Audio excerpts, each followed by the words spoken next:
भये मन तन भय अरोग, नानक दृष्टि आया उस्तत करने जोग। गुरु चरणा विच विराजमान गुरु रूप प्यारी साध संगत जीओ, वाहिगुरु जी का खालसा वाहिगुरु जी की फतेह। आप सब मनोहर गुरबाणी के शब्द श्रवण कर रहे थे।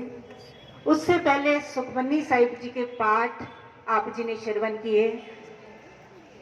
सुखमनी साहिब जी की पावन बाणी में एक रहाव की पंक्ति है, जिसमें आपने सुना होगा अगर ध्यान से, सुख मन्नी सुख अमृत प्रभ नाम, भक्त जना के मन विश्राम। सुख मन्नी सुखों की मणि है और भक्तों के हृदय में बस जाती है। सुख मन्नी सुखों की मणि इस करके है कि उसमें परिपूर्ण परमात्मा का नाम समाया हुआ है। और गुरु पातशाह ने स्पष्ट संकेत किया है, प्रभ का सिमरन सबसे ऊंचा, प्रभ के सिमरन उदरे ऊंचा। परमात्मा का सिमरन जो है वो सबसे सिरमौर है, सबसे सर्वोत्तम है। जो प्यार से इस पावन वाणी को पढ़ता है, सुनता है, विचारता है, गुणता है, इस पर अमल करता है, उसके लोक परलोक दोनों ही सफल हो जाते हैं। किनका एक जिस जिए बसावे, ताकि महिमा गणी ना आवे। किनका मात्र भी जिसने हृदय में बसा लिया, यानी इसके अकॉर्डिंग जीवन बना लिया, तो उसका जीवन सफल है, सफल है। गुरु पातशाह पावन गुरबाणी में ही प्रमाण करते हैं, गाविए सुनिए मन रखिए भाव, दुख पर हर सुख घर ले जाए। कितनी बड़ी समस्या का समाधान गुरु नानक पातशाह एक पावन पंक्ति में हमें बता देते हैं। इस पावन वाणी को पढ़कर सुनकर जो अमल कर लेता है, वो दुखों से सदा के लिए निवृत्ति पा लेता है और उसके हृदय घर में हमेशा के लिए आनंद बना रहता है। जीवन में विचरण करते हुए सुख और दुख चलते रहते हैं। ये दोनों उस परमात्मा से मिले हुए कपड़े हैं, वस्त्र हैं, जो हमें पहनने भी पड़ते हैं। लेकिन अपने मन की अवस्था उस समय इतनी उच्च हो जाती है कि हमें दुख महसूस ही नहीं होते। जीवन में अगर सुकून चाहिए तो इतनी बड़ी समस्या का समाधान हमें इस पावन वाणी से मिलता है। गाविए सुनिए मन रखिए भाव, दुख पर हर सुख घर ले जाए। असल में सुख चाहिए तो इस पावन वाणी को पढ़ो, सुनो, विचारो। अगर मैं इस स्टेज पर जोड़ने की बात करूं तो माता कुलदीप कौर जी का नाम आता है, जो अब हमारे बीच में नहीं है। और अगर अर्थों की बात करूं तो मैं बहुत अदब और सत्कार से माता इंद्रजीत कौर जी, जो आज अपने समक्ष बैठे हैं, उन्होंने अर्थों के लिए प्रेरित किया है, सहज पाठों के लिए प्रेरित किया है। हर एक बच्चे को जो कम से कम गुरु नानक विद्यालय से जुड़ा है, इस संस्था से जुड़ा है, उसे जरूर गुरुमुखी सीख के और ये पावन वाणी पढ़ लेना चाहिए, उसे सुनना चाहिए, विचारना चाहिए और फिर अमल में लाना चाहिए। ये विकारों का जीवन है जो आज के समय में जैसी परिस्थितियां बनती जा रही हैं, हर व्यक्ति, हर बच्चा अपने मार्ग से भटकता जा रहा है। उसे अगर सही दिशा में चलना है और सही सुकून का जीवन जीना है, हर तरह की सफलता उसने हासिल करनी है, तो इस पावन वाणी की टेक लेनी पड़ेगी। इस पावन वाणी अनुसार जितना जीवन बनेगा उतना ही जीवन सहज और सरल हो जाएगा। काम, क्रोध, लोभ, मोह, अहंकार, ये 5 विकार हैं और हमेशा से हैं, आज के नहीं है। और 5 ही हमारे अंदर जज्बात हैं और 5 को हमने किस तरह से, 5 रहेंगे, हमेशा रहेंगे। जब राम थे तो रावण था, जब कृष्ण थे तो कंस था। आज कलयुग के पसारे में गुरु नानक देव जी कलयुग में ही आए, 10 गुरु साहिबानों ने कलयुग में उनकी आमद हुई, लेकिन उसके साथ साथ ये विकार हमेशा प्रबल रहे हैं। अगर हम उस सच्चे का आसरा ले लेंगे, एक का आसरा ले लेंगे, तो हमें जीवन में सही मार्ग दिशा मिलेगी। और ये हमें पावन वाणी जो 36 महापुरुषों की वाणी है, जो एक परिपूर्ण परमात्मा से जोड़ती है, एक ऊपर जिस जन की आशा, तिसकी कटिय जम की भाषा। फिर क्या होगा? काम, क्रोध, लोभ, मोह, अहंकार, ये 5 जो विकार हैं, उससे ये पावन वाणी पढ़ने से फायदा क्या होगा? ये रूपांतरित होना जीवन शुरू हो जाएगा। काम जो है संयम में तब्दील होगा, क्रोध जो है वो शूरवीरता में चेंज हो जाएगा। जो आपकी एनर्जी है, जो आपके पास ताकत है, जो पावर है, वो सारी परोपकार के लिए व्यतीत होगी। आपका तो भला होगा ही होगा, जो हम रोज अरदास करते हैं ना, तेरे भाने सरबत का भला, तो शरबत का भला तभी हो सकता है जब परोपकार की भावना होगी।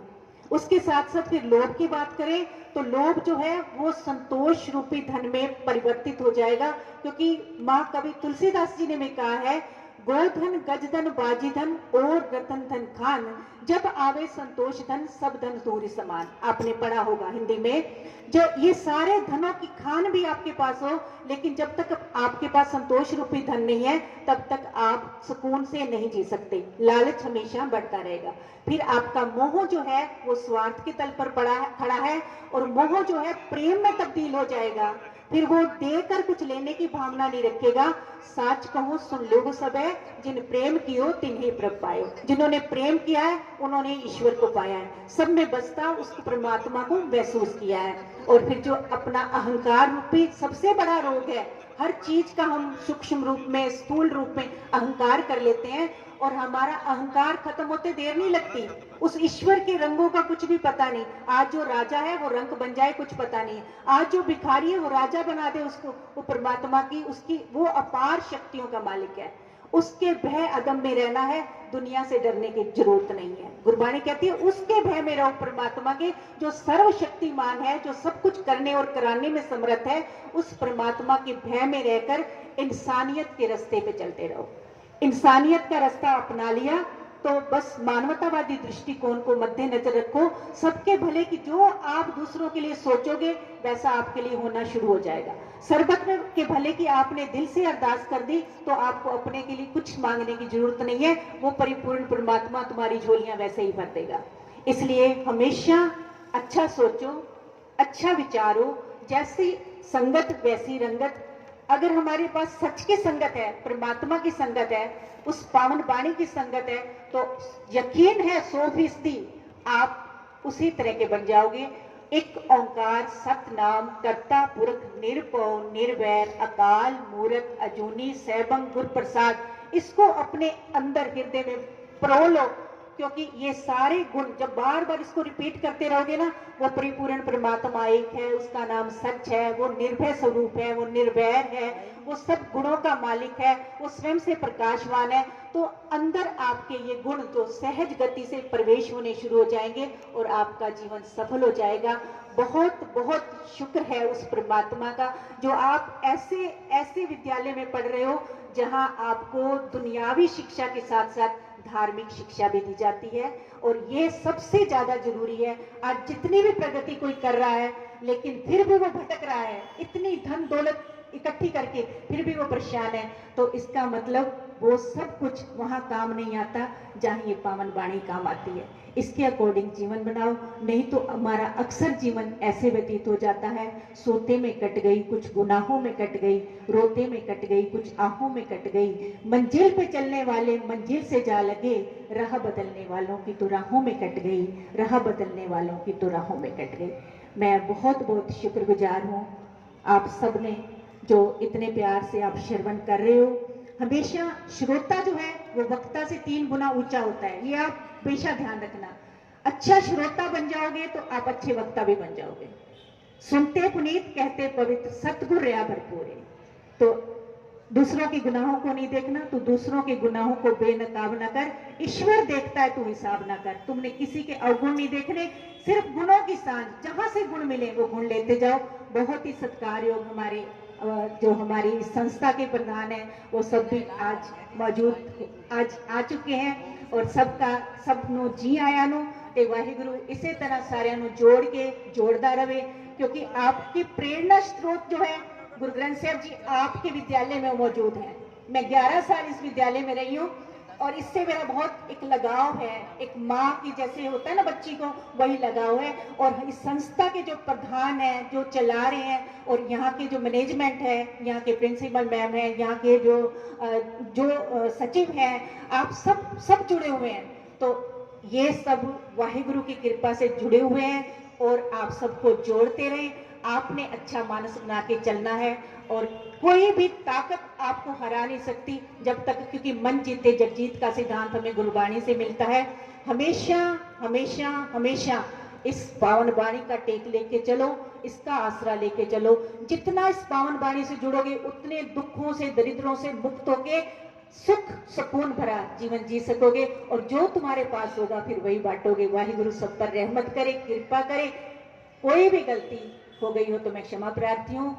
वाहिगुरु जी का खालसा, वाहिगुरु जी की फतेह।